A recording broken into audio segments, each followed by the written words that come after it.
Assalamualaikum warahmatullahi wabarakatuh.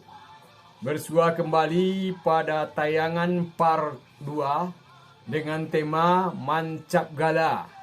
Mancap Gala adalah sebuah tradisi kebudayaan Minangkabau tua yang masih bertahan dan masih diselenggarakan, khususnya saat ini di Kampung Tuo, Koto Padang Luar. Koto Padang Luar adalah satu dari 15 kampung tua yang ada di Minangkabau. Koto Padang Luar berada dalam kelarasan Lareh dan Panjang, tepatnya di Langgam 7 di Hilir. Mancap Gala di sini adalah sebuah tradisi langka atau kebudayaan langka yang jarang terjadi.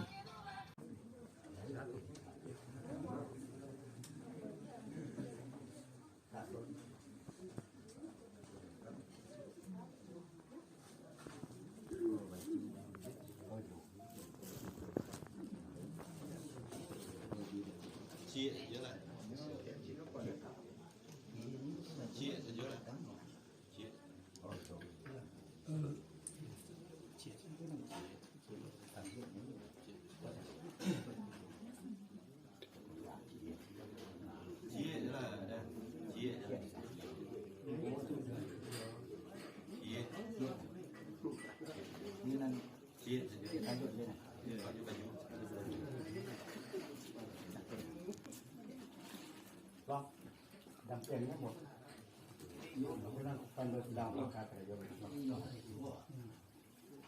dampingi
kini ambo Datuk Perko Basa Baduo jo Datuk Perko Kayo Basarato dusana kita nenek mama di Kampung Peliang.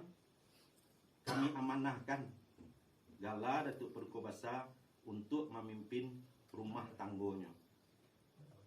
Mudah-mudahan amanah dan berhukum adil berkato bana dan bisa berguna untuk masyarakat Kampung Peliang dan untuk negari Padang Luar. Dengan bismillah ambo tonggokan salu Datuk Perko Basa.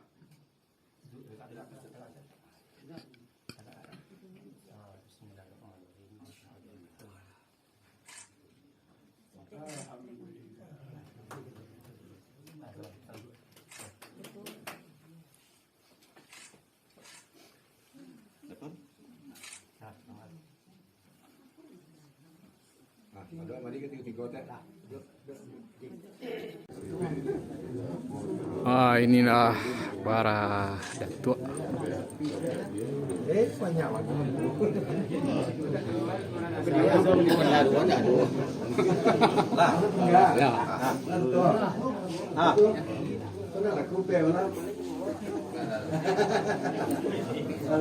Gimana? Dia video ini ada dua. Ada pakai.